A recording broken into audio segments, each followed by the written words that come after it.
Okay, it's 9:40, so let's get started. Quiz night's out tomorrow. Just like all the other quizzes, homework 4 has been out. And Perk's doing Sunday.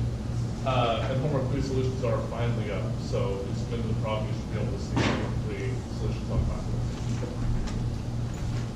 Any problems? Any questions before we get started?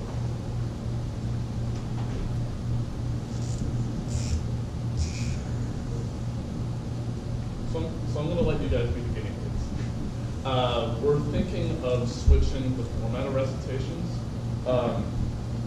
so that we have, instead of me going over the entire material again and then doing problems, I just purely do problems and do your questions, or do I just do the format as I've been doing it?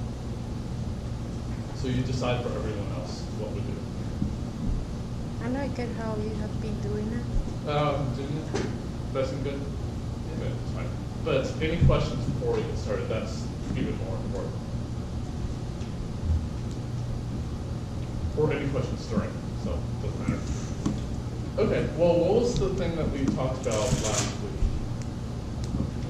Yeah, this counting or CFLs. And how did we even establish this? So when we did regular languages, we did this long string that repeated the state in the DFA. How did we do it here? What's that? Parse trees. Yeah, looking at parse trees of context-free grammars. But what did we do about the grammars to ensure something about the parse tree? What is something that we did to the grammar itself?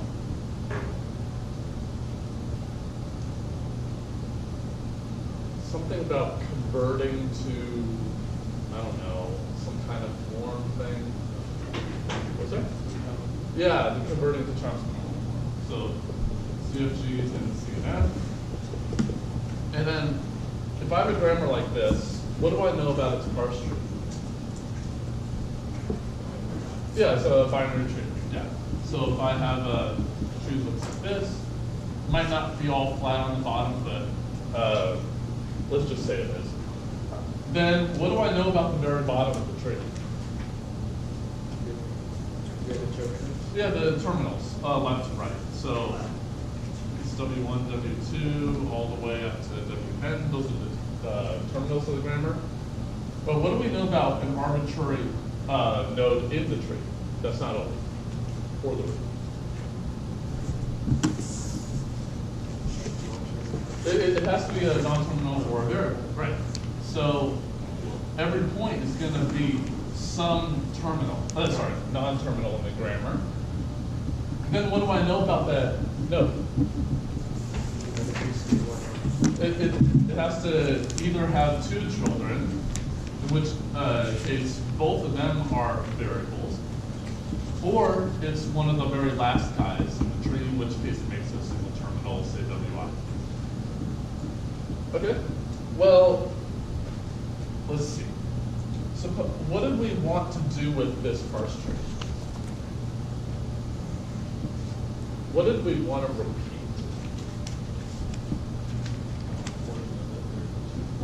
Yeah, some portion of it. Is it a terminal or something in the middle of the tree that we wanted to repeat?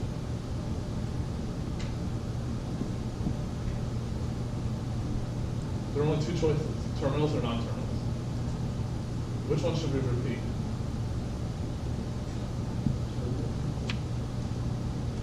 Can I repeat something in the string? But can I repeat a derivation? Yeah, so I'm going to repeat derivation. So let's blow this tree up a little bit, make it a little bigger. And we still have our terminals down here. And obviously the root is the start variable, and everything in the middle is a variable, except for the bottom, which is terminals. Well, since we wanted to repeat a variable, what did we want to do? Well, should I just look at any root to leaf path and then see if there's a repeating variable on there? Or which root to leaf path should I look at?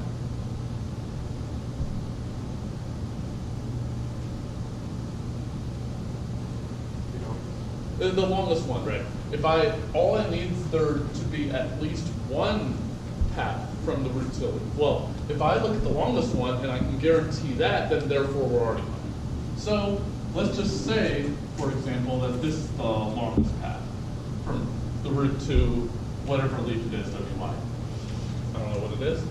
Well, suppose we actually did guarantee that we repeated a variable. Well, can S be the repeated variable? No, and why is that? Because it's C and Yeah, it's in C and F, and the start variable can appear on the right-hand side of any row. So it's some other variable, let's just say A, and I said it repeated, so let's say it is repeated right here. It could be right after, it could be way after, but I'll just say it right there. Well, can these A's make the empty string? Could they just drop out? First question, is A the start variable? No. So can A make the empty string? No, because only start variable can make the empty string. So both of these A's have to make something of the string. They have to. So let's just say that this the second occurrence of A makes this part of the string. And let's say that this A makes this part of the string. Well, since each variable must always make something, what do I know about these two areas? They can't both be empty, can they? Right, if they were both empty, then this first occurrence of A just might as well be deleted. Right? It might as well just be deleted because it just made nothing over here. So I know both of these two areas have to be non-empty. But let's give names to them. So let's say that this is U, B, middle part's X, Y, and Z. Well, that fact alone just told me that BY is not empty. Or, yeah, it's not equal to the empty string or has length at least one. Because I know each of these must make something of the string. All right. Well, let's see. How long can this repeated part be? Well, can it be longer than the string itself? No, so VXY can't be longer than the string itself. So let's just say that the length of the string is P, for instance. Good name, obviously. Then what's the limit on how large VXY can be? I mean, it could be longer, but I can guarantee I can pump within P characters. So the pumping part from the beginning of V to the end of Y can't be longer than P characters. Or there is a way to pump so that it's not longer than P characters. Because if you remember, the lemma says that you need strings of length at least P. Well, does it work for strings of length exactly P? Yeah, I just said at least P. So if you consider a string of length at exactly P, then this part will have to be at most P. So therefore, it has to work in that case. So I know that VXY is at most P. Okay? It's just purely by looking at the string. Well, since this variable is repeated, could I repeat it again? Sure, let's see. So let's say I repeat this first occurrence of A where the second occurrence is. So I have two copies, essentially. Well, what happens? So I don't have an X here anymore. So if I copy this down here, I'm going to have another tree that looks like this. And then since I copied it, I'm going to have yet another occurrence of A, right? Because this tree rooted at the first A has a second A. Well, if I just copy it, I'm going to have yet another one. So let's just say it occurs here. And it also makes something of the string because it's not the start variable. Well, since I copied this part is B, this part's X, and this part is Y. Because I just purely copied it. Well, what is this string? It looks like to me U, V, V, X, Y, Y, Z. Purely reading the leaves. Yeah. So what do you think I could say in general then? Yeah. Yeah, so if I just do this repeating pattern I times, then I have U, E to the I, X, Y to the I, Z is in L, or whatever language it is, for all I of these. But could I remove it? So I can clearly copy more into here, but could I say remove it? So if I went back a ways, and I had, so I don't have that third occurrence necessarily, and this part's X, could I get UXZ in here? Instead of basically just removing the V and Y part. So how can I do that? Could I get to UXZ? Sure. This part's rooted in A. Could I just copy this subtree up to here? Yeah, so I can do this. So I could have a subtree that looks like this. Right? So I can just copy that subtree up to where the top is. So I really can get 0 here. So that's essentially how everything is working. So the way that you apply this is exactly the same as for regular, or non-regular really. You assume it's context free, then there's a pumping link. P for L, then you try to derive a contradiction exactly the same way. But the problem is, I'm not guaranteeing I'm pumping near the beginning of the string, right? Because U could be arbitrarily long. It doesn't say how long U or Z has to be. So I may have many more cases, but the method is exactly the same. Okay, any questions about that? All right, so let's do this one. So I know that this is like the hardest thing for people, so I tried to do the easiest problems I can think of. And so let's do this one. So I want all the strings that have an equal number of zeros, ones, and twos. Okay, let's see. Do you think that that's context free or not? It is not context free. So plain, let's call it L1. L1 is not a CFL. So how can I start proving that? I'll actually show 2 proofs of this, but let's do it directly. So assume it is. Then what can I immediately see from that? What can I immediately say? Yeah, there's pumping length for it. I'll just say there exists a P for L1, just for shorthand. Okay, well, what's my next step to do from here? I gotta pick a string. So let's choose a string. What do you think my criteria are for a string that I pick? It's the exact same for regular. At least P in length, and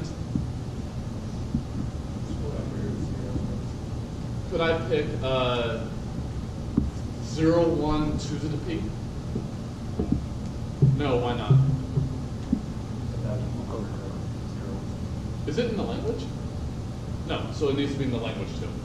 So what do you think would be a good candidate string for this? Yeah, 0 to the P, 1 to the P, 2. Well, let's check. Has length at least P? That's true. Is it in the language? Well, it has an equal number, so therefore it's in the language. Pretty easy. All right. So now we got to figure out all the possible cases. Well, what are the possible cases here? Well, let's see. It could be that V and Y are entirely in the zeros, right? Because I said that it has to have length at most P. Well, it could have length much less than P. So it could live all in the zeros, or it could live all in the ones, or it could live all in the twos. Or one of them contains a 0, 1, another one or it contains a 1, 2, or one of them is all zeros, one of them is all ones, one of them is all ones, one of them is all twos. This is getting a mess, right? Well, let's see. If I pump up, what's the only way that it can stay in the language? It has an equal number of zeros, ones, and twos, right? That's the only way it could be in there. So let's see. Let's see. So consider UB squared. I can actually pick anything that's not 1 here, so that's nice. But I'll pick 2 because it's easy. Well, let's see. The only way it is in L1 is if number of zeros equals number of ones equals number of twos. That's the only way it could be in there, right? But could that happen? Could I pump nothing into the string? Make the string exactly the same in length? You sure about that? You sure about that? I'm pumping the V and Y part, but their length together is at least 1. So I must pump a character at least into the string. I don't know how many, but I'm pumping at least 1. So let's see. If I'm pumping a single character, then the number of zeros has to go up, right? It has to, because whatever one wherever I pump, all 3 of them have to go up. So that must mean that the number of ones goes up, and also the number of twos also goes up. But can that happen? No. And why is that? Because their length is at most P. Could I hit something in the zeros, ones, and twos with VXY? No, because it has length at most P, and I have P1s in the middle. Even if I take all the ones, I can't hit a 0 or a 2. So therefore, that's a contradiction, because there's no way I can do all 3 of those simultaneously.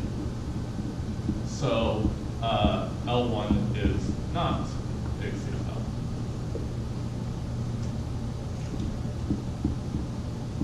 Okay. Sometimes you actually do need to work at all the cases here, but we notice that if you actually tried to pump here, the only way it can stay in is if that property still holds. Well, we noticed that since we had to pump something in, all 3 of those numbers had to go up. And that's a contradiction, so therefore it's not a CFL. Okay? Cool. Any questions about that?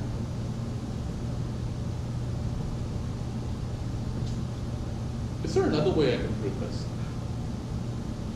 Hypothetical question, obviously. Is there another language that's kind of like this that we already saw as not context-free in class? Well, let's see. If you pump, well, what do you mean by border? Like the 0, 1? Well, if I pump along the 0, 1, then there's no way I can pump any 2s. So therefore, that automatically causes a problem. Yeah. For this language, you may have a 1, 0 somewhere. So there's no structure problem like the language I'm trying to get everyone to talk about. But I still get a counting problem there. Is there another language that's kind of like this that we've already seen? Obviously it's yes. What is that language? Our favorite non-context-free language. Equal number of zeros, ones, and twos. What is it? Yeah. Yeah, so it's 0 to the end, 1 to the end, 2 to the end, and then it's 0. And please don't say those two languages are the same. They're not the same. Because here I may have them in any order, whereas I have forced order there. So could I use this fact that this is not a CFL? Could I use that to help me? Sure. Well, there's no ordering here, right? So that Yeah. could be in the language, right? What's that? That one could be in the language. Well, this is a subset, but that doesn't imply anything. Yeah, because anything's a subset of sigma star, but that's regular. So that doesn't necessarily help you for that reason. But could I get from this language to that language? No ordering on the strings here, but there is an ordering on the strings here. So could I go from here to here? Let's try this. So let's say I have L1, and, so what does and mean here, do you think? And, intersection. So I want something else to be true. I want all the strings in here and to have this ordering. Well, could I express that in something that, let's just say, is regular? Yeah, so why do I say zeros followed by ones, ones followed by twos as a regular language? I think that's 0 star, 1 star, 2 star. Zeros followed by ones followed by twos. I'm not saying in this regular part that I have to have the same number. I'm not saying that. I'm saying that I want all the strings that have an equal number and are in this order. Well, what is this resulting language?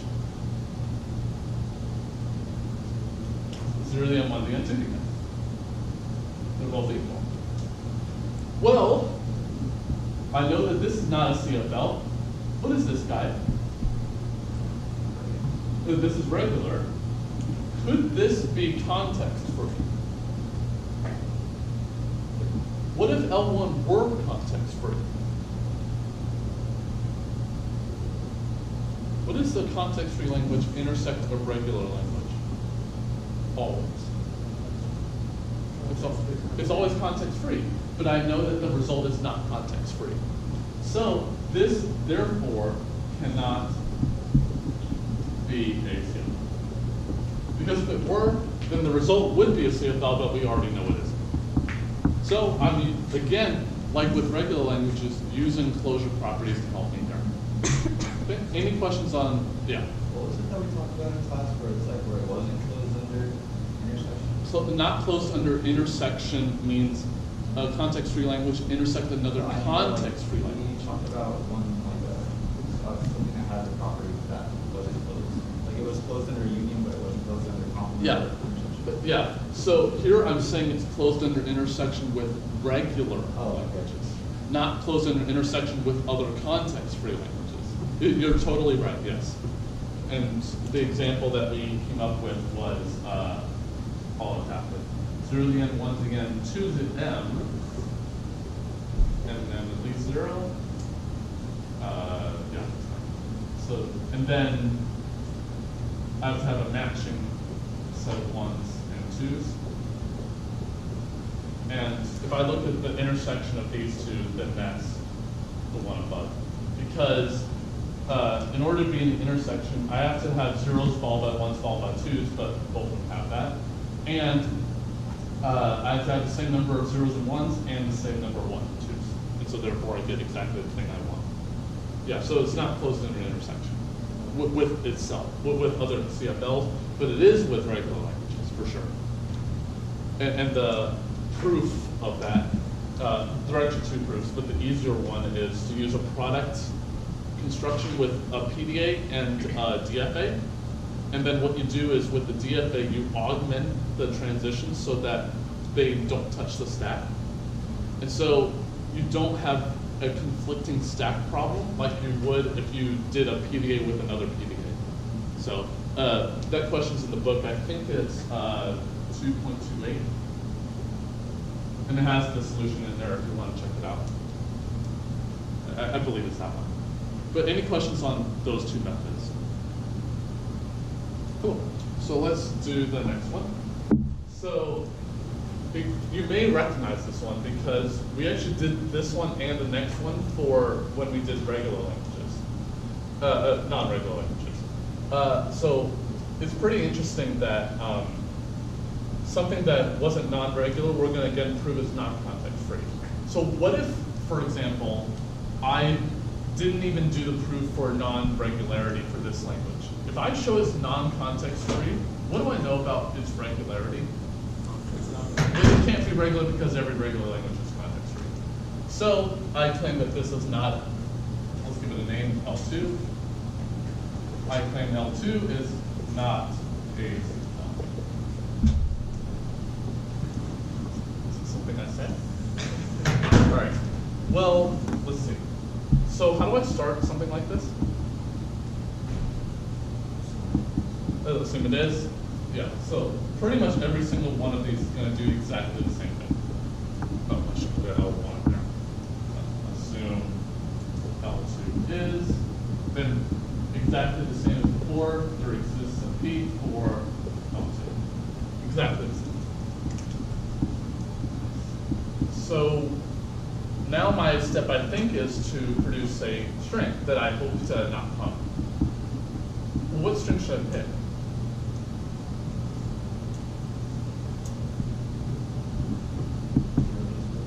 Is it 0 to that? So the keys were squared. Yeah, 0p squared, yeah. So I have to choose a perfect square number of zeros. Well, p squared definitely works. Because I don't know if p itself is a perfect square. Okay, well, let's see. Where can I pump? Can I pump anything but zeros? No. So it's always going to be in the zeros. So it actually turns out that this proof is almost identical to the one we did for regular languages. So let's see. So what we're going to do is we're going to pump up. Well, let's see. I know that u is equal to, I don't care, it's zeros. Let's say b is 0 to the a, x is, I don't care, y is 0 to the b, and z is, I don't care. So here I really am checking every single decomposition with these dots, obviously. So I'm just saying I can pump any up to length p substring in here. And it actually doesn't matter because they're all the same character. So I might as well just pump at the beginning, but I'm allowing every possibility. Well, let's see. What did we do when we did this for showing that it's not regular? What did we pump it up to, or down? Yeah, so we wanted to work with the next perfect square, so I think I need to pump up, right? So let's see. So let's consider pumping up. Maybe this doesn't work. Let's pump up to the next value squared. It will work, but let's see. Well, what is this string?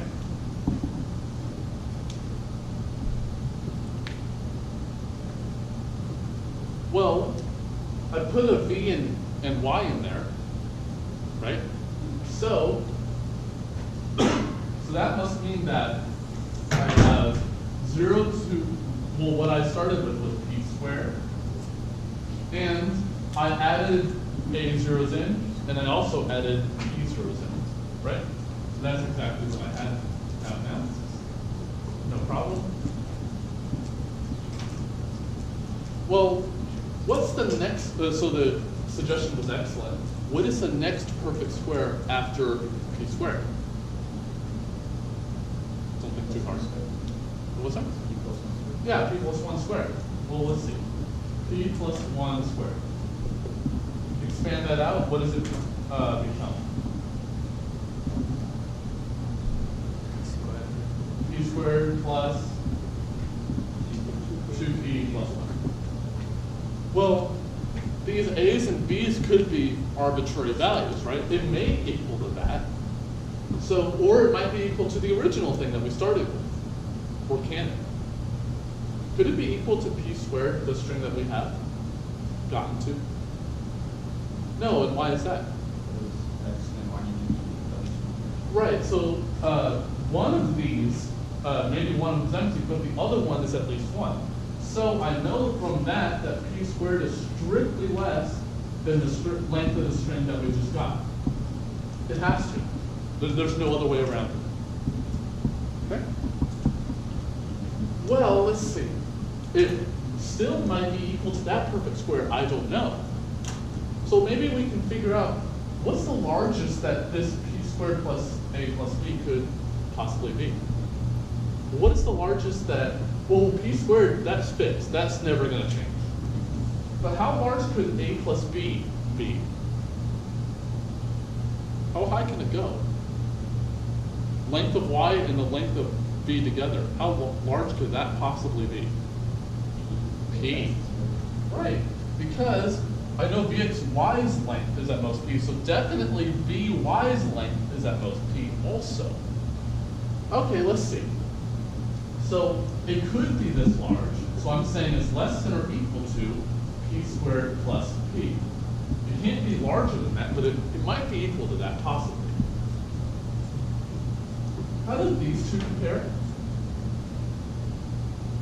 P squared plus p and the 2p plus 1 guy? But it's definitely less because I have an extra p here and an extra 1 here. So I definitely have an inequality of some kind. But is it a strict inequality?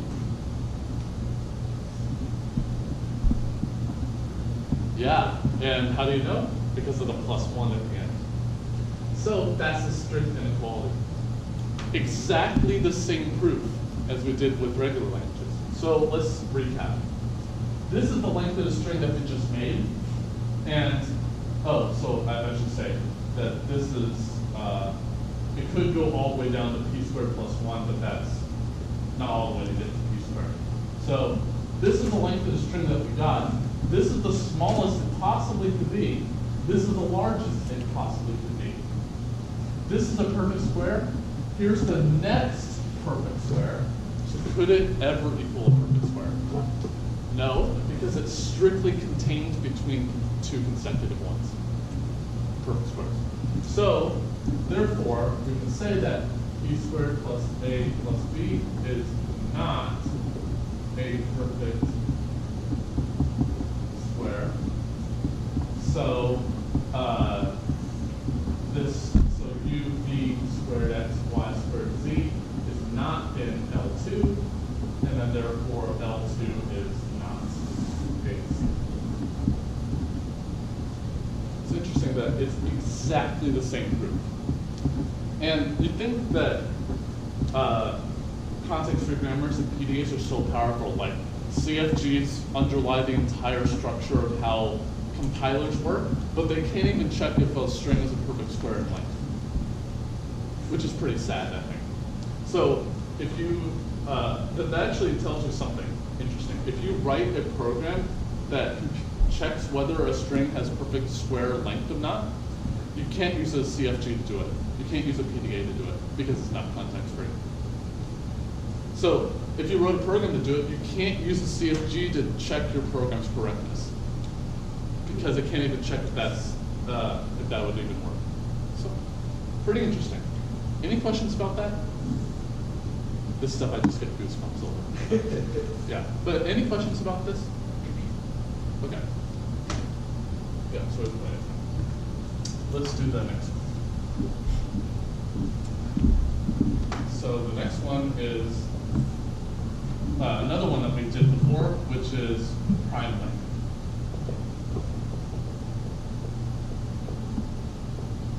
And I hope you can check that I'm going to say that this is not, so I'll give it a name, L3. I say L3 is not a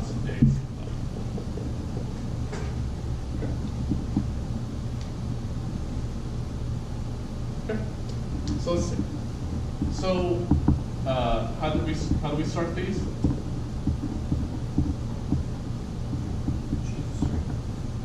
Before we even get there.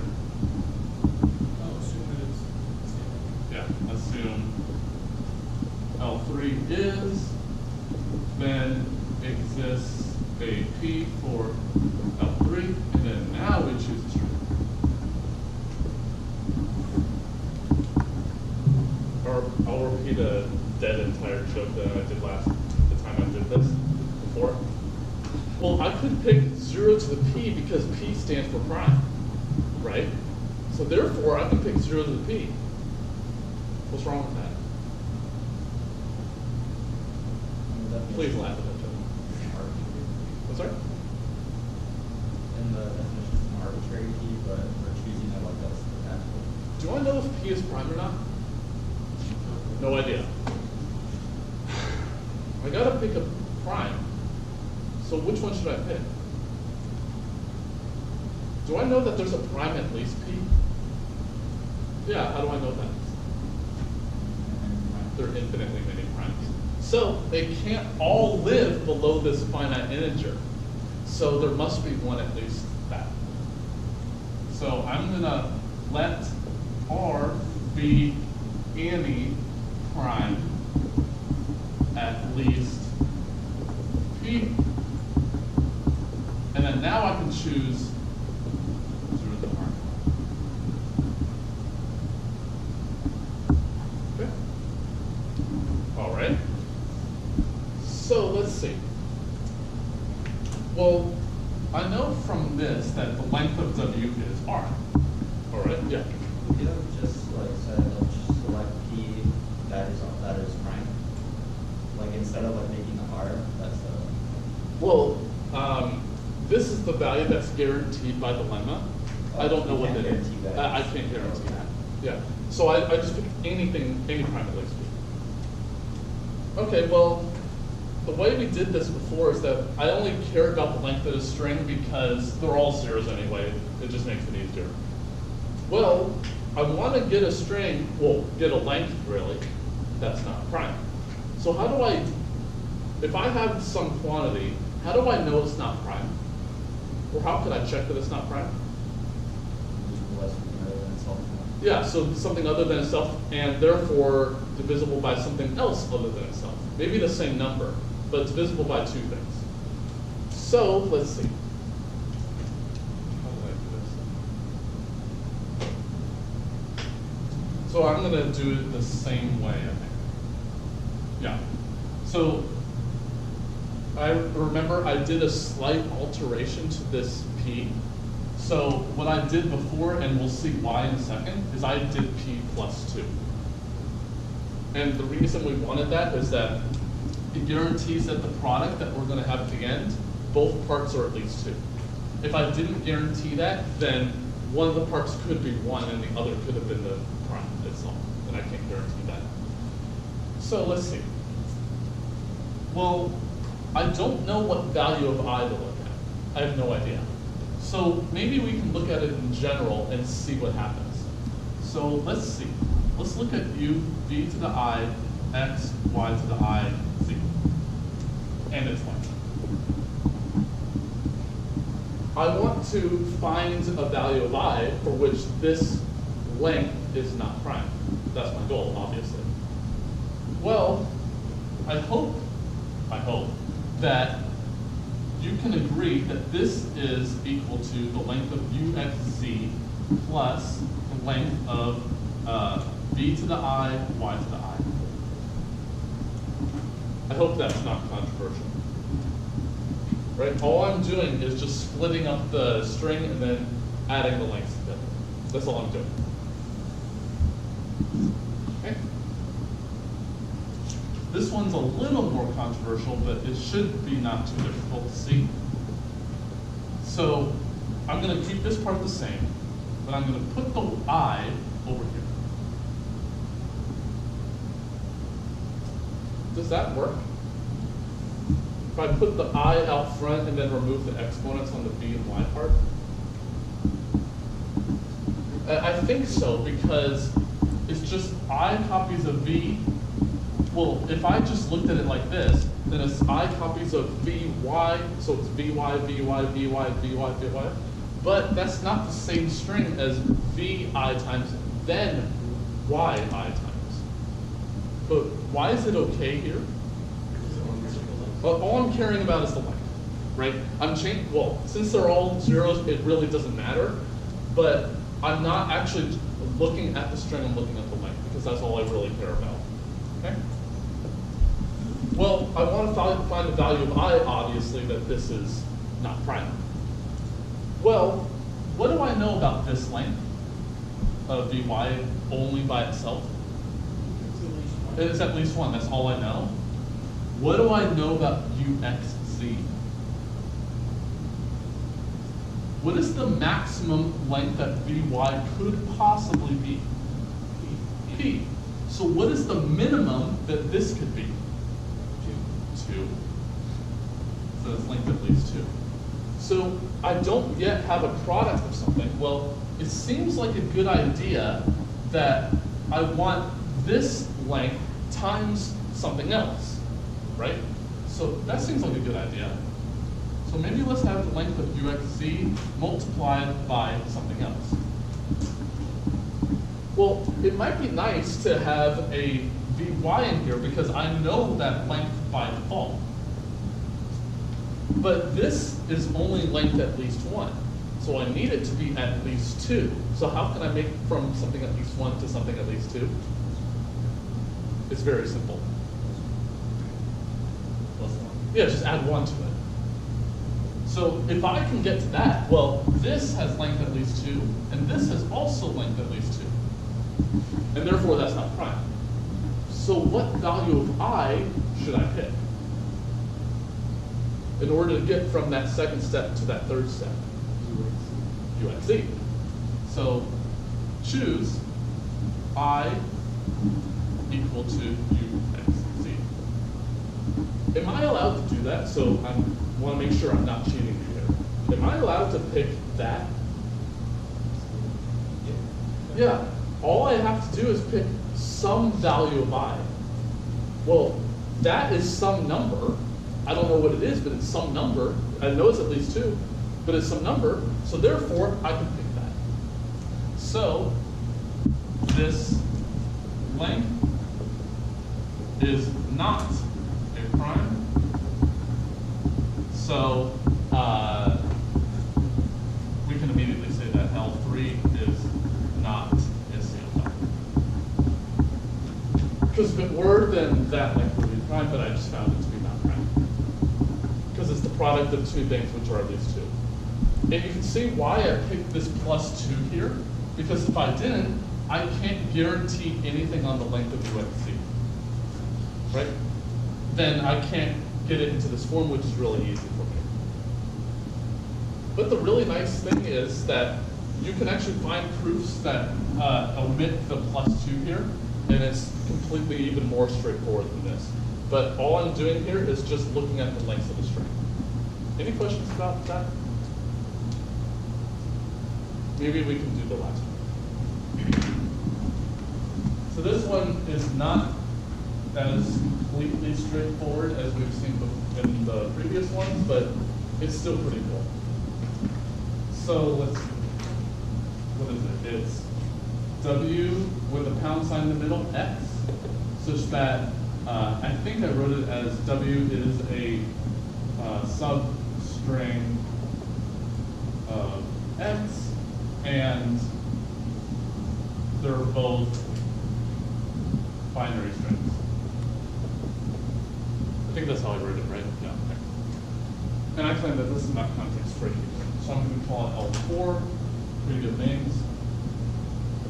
And I say that L4 is not CFL.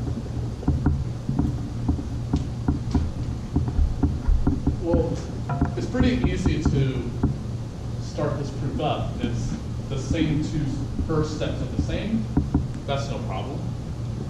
So I assume there's a P for this language. Then I gotta choose a string. So I'm gonna pick a string for you, and I want you to tell me whether it's good or not. So I'm gonna pick 0 to the P star, sorry, one sign, 0 to the P. Is this a good candidate string? Does it satisfy the conditions I need? under two checks. Yeah. Yeah, it's in the language and as definitely as length at least p. But should I pick that string? So that's substring part.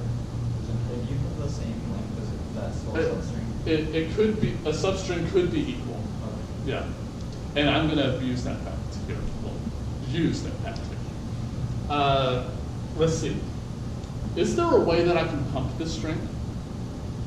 Yeah, how can I do it? Let's see. So I can do u equal to 0 to the p minus 1. B is a single 0, so that's fine. X is the pound sign. Y is a single 0. Z is 0 to the p minus 1. Well, that satisfies every condition I have. Vxy has length at most p. I definitely have that. And could I pump this string? Always. Yeah. Yeah, because if I put another copy of Vy in, I just put another 0 over here and over here. And therefore, it'll stay in the language. If I deleted them, then I'm still going to have the same number on both sides. And so that's a problem. So I can't pick that string because it's not going to work. So that's a bad string. I'll leave it up. So, and obviously I can't do 1 to the p pound sign 1 to the p because I'm going to have the same problem. So what can I do instead? I can't just introduce a 1 because if I did something like this, actually no, that might work. I was going to think that if you put a 1 on either side of the pound sign, then I can let x be 1 pound sign 1, but it has to be a substring. So what do you think a good candidate string would be? It seems like having the same string on both sides is a good idea. And then, therefore, you can only pump a certain part of it. So what do you think a good candidate string would be? It's got to have some 0s and 1s in it. 0 P, 1 P. Yeah. Yeah. So that seems like a good idea. So 0 to the p, 1 to the p, pound sign, 0 to the p, 1 to the p. Do our checks. Length at least p, easy. Is it in the language? Well, it has equal strings on both sides, and substrings could be equal, so we're fine there. Okay, well, let's see. Could I pump entirely on this side? Yes. Well, let's see. If I pump all the way entirely on the left side, then let's just say I pump up, that string gets longer, right? So could this now be a substring of this? So if the y are on, I'll put it in, well, it's left half, then pumping up has, gets out of the language. Well, what about the right half? It may seem like it's the same thing, but if I make the string, say, longer on the right side, it still may be a substring. Actually, no, that string won't work. Because if I pump only in the 1s, then it's still a substring. I didn't think about that.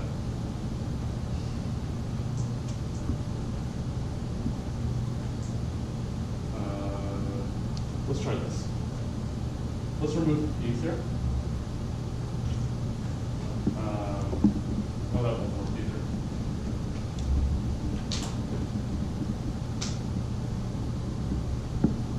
Yeah, I didn't think about that. I thought that would work because then you could pump entirely on. If you pump entirely on one side, then you get the property that the string gets longer, and then therefore you're fine. But then you get out of the language, and then I would force you to pump in the center, and then therefore you'll get a structure problem. But you can pump in the 1s here. This does turn out to be not context free, but I'll have to think about it. But the idea of pumping on, showing that you can't pump on a single side of the middle, that'll be enough to show that you can't pump in the center either, and then therefore it's not context free. But I'll have to think about that. Sorry about that. Any questions otherwise, other than my very flawed proof? So I encourage you to work on that one and the other ones on the back side at home. Any other questions? All right, I'll see you next week.